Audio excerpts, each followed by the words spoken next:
লোকজনের আপত্তি সত্ত্বেও এটা রাজনৈতিক প্রভাব খাটিয়ে এই সমস্ত কাজগুলো এখানে করা হয়েছে, যেটা জনগণের কোনো সত্যিকারের দুর্যোগের সময় কোনো কাজে আসবে না।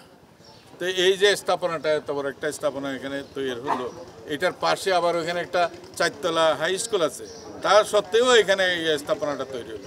দুর্যোগের সময় তো মানুষ ওই হাই স্কুলে আশ্রয় নিতে পারতো।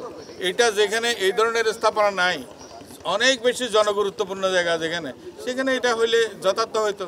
সরকার তো টাকাগুলো খরচ করে এই স্থাপনাগুলো তৈরি করছে মানুষের দুর্ভোগ লাঘবের জন্য। এটা দুর্ভোগের নিজেই দুর্ভোগের কারণ হয়ে দাঁড়িয়েছে।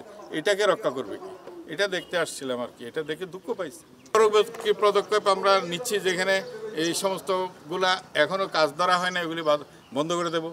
আর যে সমস্ত জায়গাগুলোতে এইটা করার উপযোগিতা নাই, সেগুলি আমরা নিরীক্ষণ করব। নিরীক্ষণ করার পর আমরা যদি দেখি এখানে স্থানীয় পর্যায়ে এটার খুব প্রয়োজনীয়তা আছে, সেগুলি আমরা এগিয়ে নিয়ে যাব। আর যেগুলির প্রয়োজনীয়তা নাই, সেগুলি আমরা বন্ধ করে দেবো। ওই ব্যবস্থাটা শুনেছি, ওই অনুযায়ী রিডিজাইন রিমডেলিং করা হচ্ছে, যাতে থাকতে পারে, একসাথে থাকতে পারে। এখন যেগুলি হবে সেগুলি 3 তলা করে হচ্ছে। তো একতলায় পুরুষ থাকবে, একতলায় শিশু এবং মহিলা থাকবে, আর নিচের তলাতে ক্যাটেল থাকবে, গরু, ছাগল, হাঁস, মহিষ, এই সমস্তগুলো থাকবে। আর সংবৎসর ওর পার্শ্ববর্তী যে সমস্ত ধর্মীয় মাদ্রাসা, স্কুল যারা আছে, সারা বছর এটা ব্যবহার করবে। আর বিভিন্ন সময়ে এলাকার কমিউনিটির মানুষ সেটা কমিউনিটি সেন্টার হিসেবে তারা ব্যবহার করবে।